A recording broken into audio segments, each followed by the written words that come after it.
Tudo bem, vamos direto ao assunto. Você sabe, toda a história da nossa crise climática pode ser resumida por esse único tipo de memória assombrosa da infância de Leonardo DiCaprio. Tudo começou com uma pintura que ele tinha pendurado em cima do berço. Esta pintura é chamada de O Jardim das Delícias Terrenas. E mesmo que tenha sido criado há mais de 500 anos, servirá como a metáfora central para tudo o que falamos hoje. É uma obra de arte que conta uma história, realmente profética, sobre onde a humanidade esteve talvez para onde está indo. Então, a coisa toda se desenrola nesses 3 painéis, certo? À esquerda, você tem o Éden, um paraíso puro e intocado. Então você se move para o painel do meio, e é aí que você vê a humanidade meio que saindo dos trilhos. Superpopulação, excesso, o mundo começando a desmoronar. E esse último painel, uau, é um pesadelo completo. Apenas uma paisagem retorcida e queimada. Paraíso totalmente destruído. Então você tem essa história de 3 atos. É muito importante ter isso em mente à medida que avançamos. Ok, então vamos mudar de assunto agora. Vamos passar daquela pintura de 500 anos para o nosso mundo agora, porque todas as evidências parecem estar gritando que estamos vivendo diretamente naquele segundo painel. Você sabe, a coisa mais surpreendente que os cientistas no terreno estão dizendo é o quão rápido tudo isso está acontecendo. A mudança climática não é mais uma ideia distante. Está se desenrolando muito, muito mais rápido do que até mesmo o modelo de computador deles disse que aconteceria. Todos aqueles eventos climáticos malucos que continuamos vendo? Bem, esse é o novo normal. Então, aqui está uma peça crítica do quebra-cabeça, o Ártico. Você pode pensar nele como o ar-condicionado para todo o hemisfério norte. O problema é que está quebrando.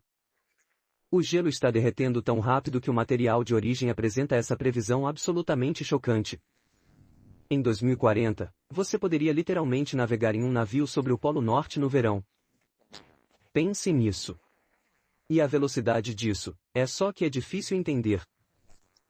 Veja só, em apenas 5 anos, um enorme pedaço de gelo, estamos falando de centenas de quilômetros cúbicos, que acabou de derreter da Baixa Groenlândia e despejado no mar. Isso não é uma projeção futura, é uma medida. Já aconteceu. E você pode ver os resultados disso em todos os lugares, mas eles não parecem os mesmos. Em uma cidade rica como Miami, eles estão gastando centenas de milhões de dólares em bombas para lidar com o que chamam de inundações em dias ensolarados. É quando a água do mar literalmente sobe pelos bueiros em um dia claro. E mesmo eles admitem que isso pode comprar apenas mais 40 ou 50 anos. Mas então você olha para nações insulares como Kiribati, para eles, a conversa não é sobre bombas, é sobre migração com dignidade. Na verdade, eles estão comprando terras em Fiji para mover todo o país antes que ele desapareça no fundo do oceano. E esta crise não é apenas em terra. Você sabe, 1 bilhão de pessoas neste planeta dependem dos recifes de coral como sua principal fonte de proteína. E quando um oceanógrafo como o Dr. Jeremy Jackson olha para um recife branqueado e moribundo, ele apenas diz claramente, este recife já teve. Não se trata apenas de perder peixes bonitos. É uma ameaça direta de fome para um grande número de pessoas. E basta olhar para esta estatística. É incrível. Em 2015, houve esses grandes incêndios florestais na Indonésia. Eles foram criados com o propósito de limpar a terra para plantações de óleo de palma. Você sabe, aquele óleo barato que está em tudo, de biscoitos a shampoo. Bem, esses incêndios, todos os dias, estamos bombeando mais carbono no ar do que toda a economia dos Estados Unidos, todos os dias. Ok, então os sinais de alerta estão por toda parte. Eles estão piscando em vermelho. Mas o que realmente está alimentando tudo isso? Por que isso está acontecendo? Vamos detalhar os principais motores da crise que são apresentados no material de origem. E realmente se resume a 3 coisas principais. Primeiro, nossa profunda dependência de combustíveis fósseis, carvão, petróleo e gás natural. Em segundo lugar, o enorme custo ambiental da agricultura industrial e da carne bovina em particular. E terceiro, algo um pouco diferente.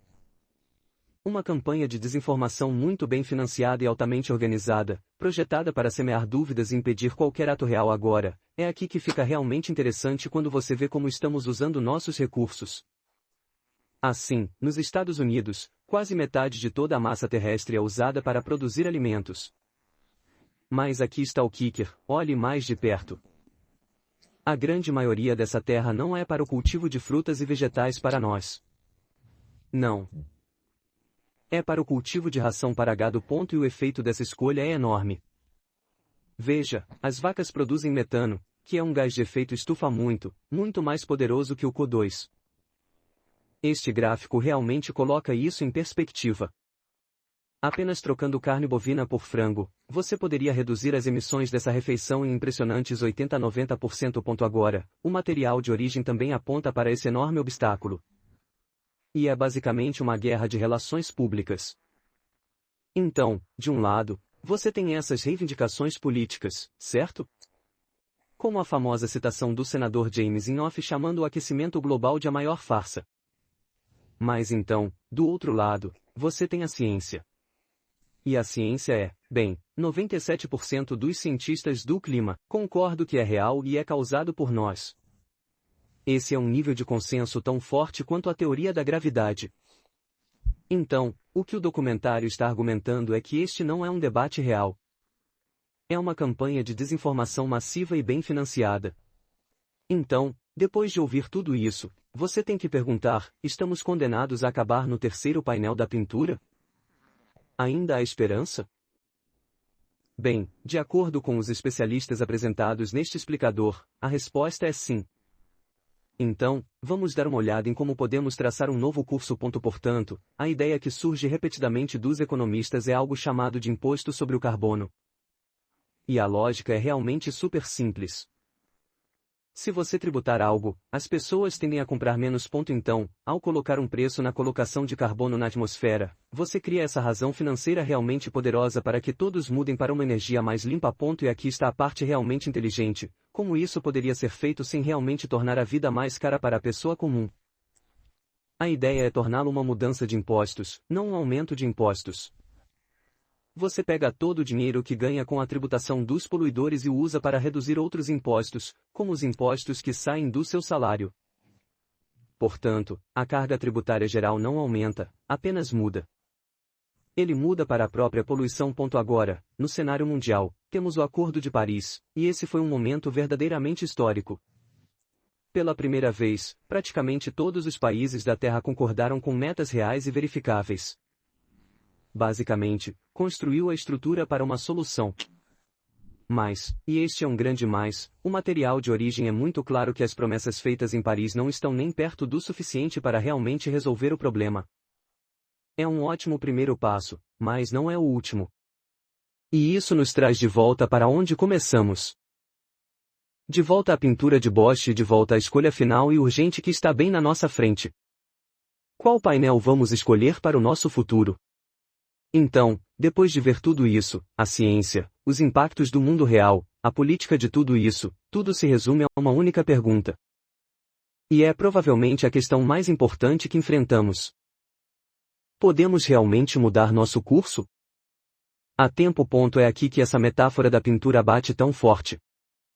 Definitivamente, não estamos mais no Éden. Estamos vivendo dentro desse segundo painel. Somos, assim como Bosch pintou todos esses anos atrás, a humanidade antes do dilúvio, uma sociedade que se empanturra de excessos, à beira de destruir sua própria casa. Em seu discurso nas Nações Unidas, DiCaprio apenas expôs isso, um apelo direto e poderoso. Ele argumenta que isso não é apenas sobre os ombros dos políticos, é sobre todos nós. Ele disse, você é a última melhor esperança da Terra. Pedimos que você o proteja. E aqui estamos nós no final, de volta onde começamos. No aviso de 500 anos da Bosch, sabemos exatamente como era o terceiro painel. Um mundo queimado, decadente e completamente arruinado. A pergunta final que todo este explicador nos deixa é: como será o nosso terceiro painel? A escolha é realmente nossa.